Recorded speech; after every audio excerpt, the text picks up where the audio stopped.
नमस्कार। कृषि से जुड़ी महत्वपूर्ण जानकारी लेकर किसानों के द्वार हम लाए हैं पूसा समाचार। पूसा समाचार के इस खास अंक में मैं डॉक्टर गिरिजेश सिंह मेहरा, वैज्ञानिक कृषि प्रसार, एवं मैं डॉक्टर सीमा सांगवान, वैज्ञानिक सूक्ष्म जीव विज्ञान, पूसा संस्थान की ओर से आप सभी दर्शकों का हार्दिक स्वागत करते हैं। आज हम दर्शकों को पूसा फार्म सनफ्रिज, लौकी की खेती एवं संरक्षित परिस्थिति में हाइड्रोपोनिक्स द्वारा सब्जी उत्पादन की जानकारी देंगे। साथ ही साझा करेंगे एक प्रगतिशील किसान की उन्नत तकनीक अपनाकर आय वृद्धि की एक सफल कहानी। पूसा समाचार के माध्यम से विभिन्न प्रदेशों से किसान भाई लगातार अपनी समस्याएं हमारे व्हाट्सएप नंबर 9560297502 पर भेज रहे हैं, जिसका समाधान हम पूसा व्हाट्सएप सलाह सेगमेंट में आपसे साझा करेंगे। और अंत में मौसम खबर। हमारे लिए बहुत उत्साह एवं हर्ष का विषय है कि पूसा समाचार अब 2 अन्य प्रमुख प्रादेशिक भाषाओं तेलुगु एवं कन्नड़ में भी उपलब्ध है। हम अपने दर्शकों से अनुरोध करते हैं कि वे इन प्रादेशिक अंकों का भी लाभ उठाएं। फलों एवं सब्जियों की गुणवत्ता लंबे समय तक बनाए रखने के लिए वातानुकूलित भंडारण की आवश्यकता होती है, जो कि किसानों के लिए आज एक प्रमुख चुनौती है। इस आवश्यकता को देखते हुए पूसा संस्थान ने सौर ऊर्जा संचालित पूसा फार्म सनफ्रिज का विकास किया है, जिसमें किसान भाई सब्जियों एवं फलों को अधिक समय तक भंडारण कर सकते हैं। इस तकनीक की विशेषताओं की विस्तृत जानकारी दे रहे हैं हमारे पूसा संस्थान के निदेशक डॉक्टर अशोक कुमार सिंह। किसान भाइयों, आज मैं आपको सौर ऊर्जा से चालित शीत गृह के बारे में, जिसको हम पूसा फार्म सनफ्रिज का नाम दिए हैं, कुछ जानकारी देने जा रहे हैं। इसके अंदर आप ताज़ी सब्जियां, जो पत्तीदार सब्जियां हैं, फल, फूल, अंडे इत्यादि का भंडारण करीब 1 हफ्ते से लेकर के 12 दिन तक आसानी से कर सकते हैं। यह सौर ऊर्जा के ऊपर पूर्ण रूप से आधारित है। जैसा कि आप देख पाएंगे कि ऊपर की तरफ सोलर पैनल लगा हुआ है और इसके माध्यम से करीब 5 किलोवाट बिजली पैदा होती है।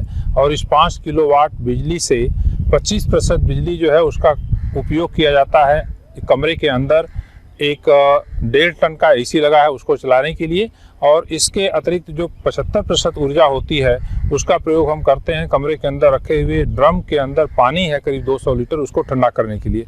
फिर उस ठंडे पानी को हम एक सबमर्सिबल पंप के द्वारा छत के ऊपर अंदर की तरफ लगे हुए पाइप के अंदर सर्कुलेट करते हैं, जिससे कमरे का तापक्रम ठंडा बना रहता है। जब दिन में पूरी तरह से सूरज होता है तो उसमें करीब पूरा काम जो है सौर ऊर्जा से चलता है, एसी भी उससे चलता है और पंप भी चलता है। जब ही सूर्यास्त होता है उस समय बिजली ख़त्म हो जाती है, और उस दौरान जो छत के अंदर के साइड में पाइप लगे हुए हैं उनके अंदर ठंडा पानी, जिसका तापक्रम भी 4 से 5 डिग्री के आसपास होता है, वो घूमता रहता है और रात भर वो कमरे को ठंडा रखता है। जैसा कि अभी भी आप देख पाएंगे, कमरे के बाहर का तापक्रम जो है 31.8 डिग्री सेल्सियस है, जबकि कमरे के अंदर का तापक्रम जो है 4.1 डिग्री सेल्सियस दिखा रहा है। तो इस प्रकार इसके अंदर जो तापक्रम है भंडारण के लिए बहुत उचित तापक्रम है। इसके अंदर जैसा कि आप देख रहे हैं पत्तीदार सब्जियां हैं, टमाटर है, फूल गोभी है, पत्ता गोभी है, सभी रखी हुई हैं। और इन सब्जियों को रखे हुए करीब 1 हफ्ते होने जा रहा है। अभी भी ज्यों की त्यों वो ताज़ी बनी हुई है। इस कमरे का आकार 10 feet by 10 feet by 10 feet का है, जिसके अंदर 2 टन सब्जियों को भंडारित किया जा सकता है। आवश्यकता अनुसार इसका आकार छोटा किया जा सकता है या बड़ा भी किया जा सकता है।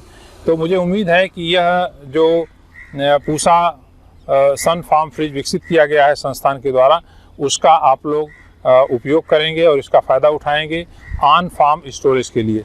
इसकी कुल लागत करीब 5.5 लाख के आसपास होती है, लेकिन इसमें और कोई खर्चा नहीं है। एक बार बनाने के बाद जो खर्चा लगता है उसके बाद फिर कोई खर्च नहीं होता है, और पूरी तरह से इसको हम सौर ऊर्जा से संचालित करते हैं। बहुत बहुत धन्यवाद। कद्दू वर्गीय सब्जियों में लौकी एक महत्वपूर्ण फसल है, जिसकी खेती संपूर्ण भारत में प्रमुख रूप से की जाती है।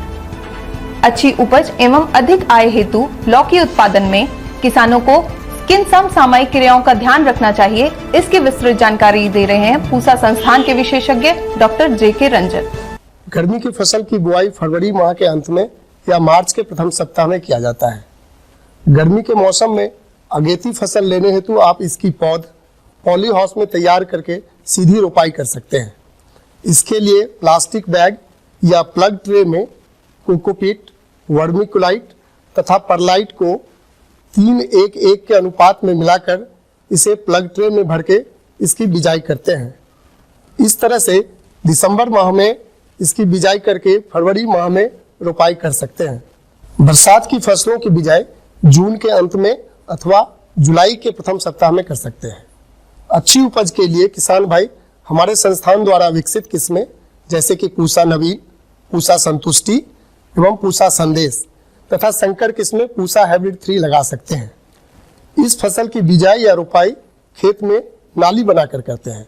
जहां तक संभव हो नाली उत्तर से दक्षिण दिशा में बनाएं तथा पौध या बीज की रोपाई नाली के पूरब में करें। गर्मियों में नाली से नाली की दूरी 3 मीटर तथा बरसात में 4 मीटर रखें। पौध से पौध की दूरी हमेशा 90 सेंटीमीटर तक ही रखें। खेत में पौधों के 2 से 3 पत्तियों की अवस्था में लाल कीड़े, जिसे कि हम रेड पंपकिन बीटल भी कहते हैं, का प्रकोप बहुत अधिक होता है। इससे बचाव के लिए किसान भाई डाइक्लोरोफॉस नाम की दवा 1 मिलीलीटर को 1 लीटर पानी में मिलाकर छिड़काव करें। किसान भाई इस बात का ध्यान हमेशा रखें कि इस कीड़े को मारने के लिए आप सूर्योदय से पहले ही छिड़काव करें। सूर्योदय के बाद यह कीड़ा जमीन के बीच दरारें होती हैं उसमें छुप जाते हैं। जहां तक संभव हो बरसात के मौसम में फसल को मचान बनाकर उगाए। इससे बरसात में पौधों की गलन की समस्या कम होती है एवं उपज भी अच्छी होती है। किसान भाइयों, हमने पूसा समाचार के पिछले अंकों में आपको पॉली हाउस में सब्जियों की संरक्षित खेती की जानकारी दी थी। पूसा संस्थान ने संरक्षित परिस्थिति में हाइड्रोपोनिक्स द्वारा सब्जी उत्पादन के कई नवीन मॉडल तैयार किए हैं। आइए इस विषय में विस्तृत जानकारी लेते हैं पूसा संस्थान के विशेषज्ञ डॉक्टर इंद्रमणि मिश्रा एवं डॉक्टर मुर्तजा हसन से। यहाँ पर हम जो सेंटर फॉर प्रोटेक्टेड कल्टीवेशन है CPCT, यहाँ पर हम लोग संरक्षित खेती के नए नए आयामों पर हम काम कर रहे हैं। तो पहला तो आपका ये जो सॉइललेस कल्टीवेशन का है, ग्रो बैग के कॉन्सेप्ट है। आप देखेंगे हमने इसको इतना बढ़िया तरीके से ऑटोमेशन इसमें किया है कि एक ग्रो बैग में अगर 200 ग्राम पानी का लॉस ट्रांसपिरेशन के थ्रू हो जाता है तो इमीडिएटली सेंसर को पता लग जाता है और सेंसर वो इरिगेशन इमीडिएटली कर देता है।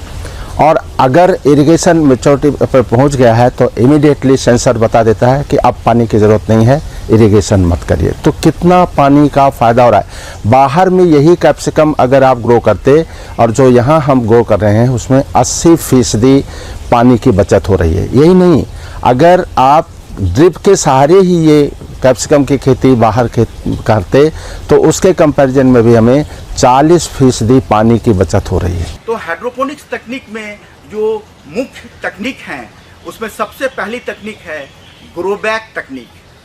दूसरी तकनीक है न्यूट्रिएंट फिल्म टेक्नोलॉजी, जिसको हम NFT कहते हैं। और इस तरह की तकनीक में जो जल प्रवाह है उसे हम पाइप के अंदर में उसके अंदर में पौध को उगाते हैं, खास कर करके हरी पत्तेदार सब्जियां को उगाते हैं। इसे हम हाइड्रोपोनिक्स तकनीक कहते हैं। और इसी हाइड्रोपोनिक्स तकनीक को जब हम बहुत सारे लेयर्स में ग्रो करते हैं, 3 लेयर 4 लेयर में, तो इसे हम जो आजकल वर्टिकल फार्मिंग कहते हैं। और इसकी जो नई तकनीक है जिसमें कि हम LED लाइट के द्वारा इसे मदद पहुंचाते हैं और LED लाइट के तहत लगा कर करके हाइड्रोपोनिक्स तकनीक के द्वारा हम कहीं पर भी अपने घर के अंदर, अपने बालकोनी के अंदर, ग्रीन हाउस के अंदर और वहां पर भी इस तरह की जो आधुनिक फसल है संरक्षित कृषि में ग्रो होने वाली, जैसे हरी पत्तेदार सब्जी, टमाटर, शिमला मिर्च इत्यादि को हम सालों भर उत्पादन कर सकते हैं। ग्रो बैग तकनीक में हम 1 मीटर की एक ग्रो बैग इस्तेमाल करते हैं, जिसमें 1 मीटर के अंदर में हम 3 पौधे को 30-30 सेंटीमीटर के अंतराल में लगाते हैं। इस ग्रो बैग के अंदर में मुख्यतः हम स्टरलाइज करके अच्छे से इसमें कोकोपिट, वर्मिकोलाइट और परलाइट की मात्रा भर देते हैं और इसके अंदर स्टेक ड्रिप सिंचाई पद्धति के द्वारा हम पौधे में खाद और पानी की जो नियंत्रित मात्रा है उसे प्रवाह करते हैं। ये बात की ध्यान रखना है कि इस ग्रो बैग को बिछा करके जब हम इसमें खास करके जो यहाँ पर अभी आपको दिख रहा है, हम शिमला मिर्च लिए हैं, कलर्ड शिमला मिर्च, हरी शिमला मिर्च, किसान भाई को देखना पड़ेगा कि जितने भी उर्वरक हैं, खास करके पोषक तत्व हैं, चाहे वो मेजर न्यूट्रिएंट हो या माइक्रो न्यूट्रिएंट है, इन सभी की नियंत्रित मात्रा समय समय पर पौधों को मिलना चाहिए। ये बहुत ही ज़रूरी है। हाइड्रोपोनिक्स तकनीक की जो दूसरी तकनीक है, जिसमें कि जिसे हम कहते हैं न्यूट्रिएंट फिल्म टेक्नोलॉजी, जिसमें कि हम पीवीसी पाइप के अंदर में हम जल और न्यूट्रिएंट प्रवाह करते हैं और इसके अंदर ग्रो करने के लिए हमने बहुत सारा मॉडल बनाया है। एक मॉडल है जिसमें 50 हम लगभग हरी पत्तेदार सब्जियां लगा सकते हैं। दूसरा, जब इसी मॉडल को हम 3 लेयर में बनाए हैं, इसका वर्टिकल मॉडल हम लोगों ने बनाया है हाइड्रोपोनिक्स खेती का, इसमें लगभग 100 सब्जी हम एक साथ उगा सकते हैं। दूसरी बात यह है कि इसी का जो सबसे आधुनिक मॉडल है कि हमने वर्टिकल फार्मिंग का एक मॉडल बनाया है, जिस मॉडल में हमने 3 लेयर में ऑटोमेशन कर करके और इसके बाद इसमें हमने इसको एलईडी लाइट द्वारा सपोर्ट दे दिया है, जिसे हम ग्रोअर या कोई भी किसान भाई इसे अपने घर में, अपने बालकोनी में लगा कर करके भी हरी पत्तेदार सब्जियां अपने घर में ले सकते हैं। और भारतीय कृषि अनुसंधान संस्थान पूसा में जो संरक्षित कृषि प्रौद्योगिकी केंद्र है, उसमें किसान भाई और कोई भी ग्रोअर इस तरह का जो मॉडल है वो आके यहाँ देख सकते हैं। अनेक किसान खेती किसानी की नवीन तकनीकों का इस्तेमाल कर सफल किसान के रूप में अपनी एक अलग पहचान बना रहे हैं। ऐसे किसानों का अनुभव दूसरे किसानों के लिए भी बहुत लाभप्रद है। ऐसे ही एक प्रगतिशील किसान हैं श्री धीरेन्द्र कुमार देसाई जी, जो पूसा संस्थान द्वारा अध्येता किसान पुरस्कार से सम्मानित भी हैं। आज हमें केले की खेती से आय वृद्धि के बारे में विस्तृत जानकारी दे रहे हैं। आइए सुनते हैं।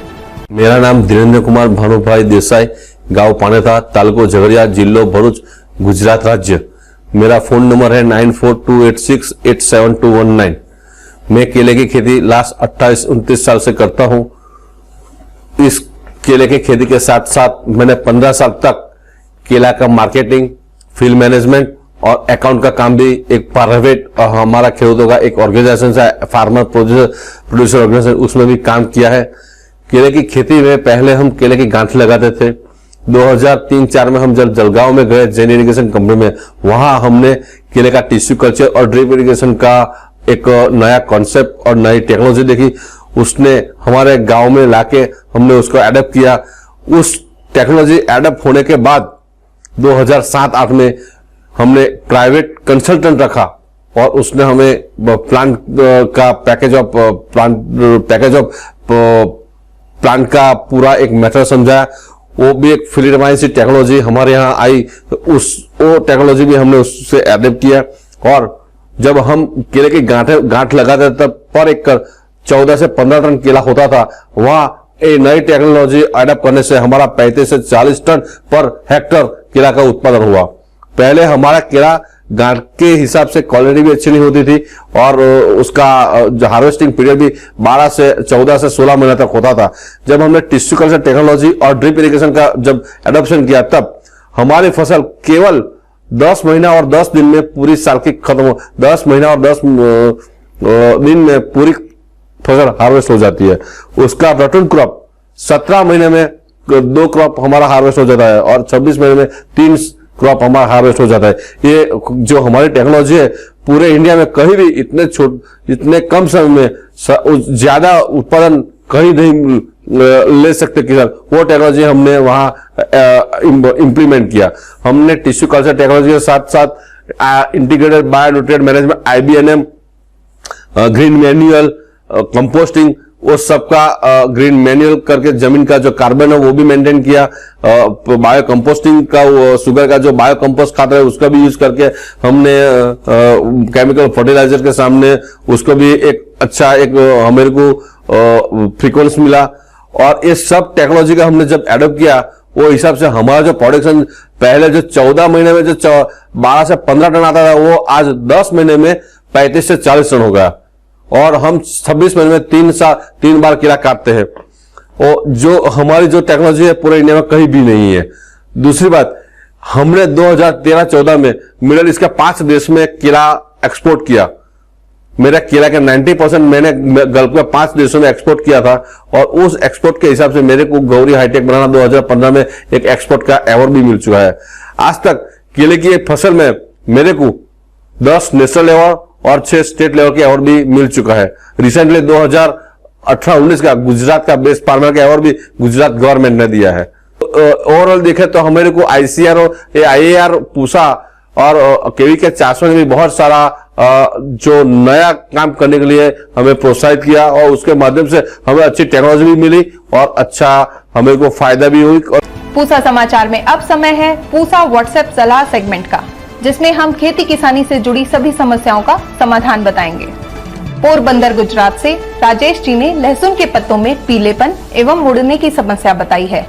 आपकी फसल में कीटों का प्रकोप दिखाई दे रहा है। इसके समाधान हेतु सर्वप्रथम स्पाइरोमेसिफैन की 200 ml की मात्रा 200 लीटर पानी में घोल बनाकर 1 एकड़ में छिड़काव करें। इसके बाद ट्राइसाइक्लाजोल की 200 ml की मात्रा 200 लीटर पानी में घोल बनाकर छिड़काव करें। होशंगाबाद मध्य प्रदेश से भंवर सिंह राजपूत जी ने बैगन के फलों में छेद होने की समस्या बताई है। आपकी फसल में फ्रूट बोरर यानी फल छेदक कीट का प्रकोप हुआ है। इसके समाधान के लिए सर्वप्रथम संक्रमित फलों को खेत से हटा दें। इस कीट के रासायनिक नियंत्रण हेतु फूल आने से पहले स्पाइनोसेट की 60 से 80 मिलीलीटर मात्रा 200 लीटर पानी में घोल बनाकर 1 एकड़ में छिड़काव करें। यदि आवश्यकता हो तो 20 दिन बाद पुनः छिड़काव करें। आइए सुनते हैं आने वाले 7 दिनों में देश भर में कैसा रहेगा मौसम का हाल मौसम खबर में। भारत मौसम विज्ञान विभाग द्वारा दिए गए मौसम पूर्वानुमान के अनुसार पश्चिमी हिमालयी क्षेत्र में कुछ स्थानों पर वर्षा तथा बर्फबारी की संभावना है। जम्मू कश्मीर, लद्दाख और हिमाचल प्रदेश में अलग अलग स्थानों पर गरज के साथ बिजली तथा ओले गिरने की संभावना है। पंजाब, हरियाणा और चंडीगढ़ के ऊपरी क्षेत्र में बहुत हल्की बारिश की संभावना है। पूर्वोत्तर भारत, मध्य भारत, पश्चिम भारत, केरल और माहे में कुछ स्थानों पर वर्षा की संभावना है। प्रिय किसान भाइयों, बहनों एवं दर्शकों, आशा करते हैं पूसा समाचार का यह खास अंक आपकी खेती किसानी से जुड़ी समस्याओं के समाधान के लिए जरूर सहायक होगा। आप सभी दर्शकों से निवेदन है कि ज्यादा से ज्यादा संख्या में हमारे संस्थान के चैनल को सब्सक्राइब करें और पूसा समाचार के हर अंक का लाभ उठाएं। इसके साथ ही साथ फेसबुक पेज और ट्विटर हैंडल को भी जरूर फॉलो करें। कृषि से जुड़ी समस्याएं या अधिक जानकारी हेतु हमें दिए गए नंबर पर व्हाट्सएप अवश्य करें। अपना नाम एवं पता अवश्य लिखें। आपके सुझावों एवं प्रतिक्रियाओं का इंतजार हमें हमेशा रहता है। कृषि की दिशा में यदि लाने हो नवाचार तो देखते रहिए हमारा साप्ताहिक कार्यक्रम पूसा समाचार। कुछ नए विषयों पर नई जानकारी लेकर हम फिर हाजिर होंगे अगले शनिवार। तब तक के लिए दीजिए इजाजत। नमस्कार।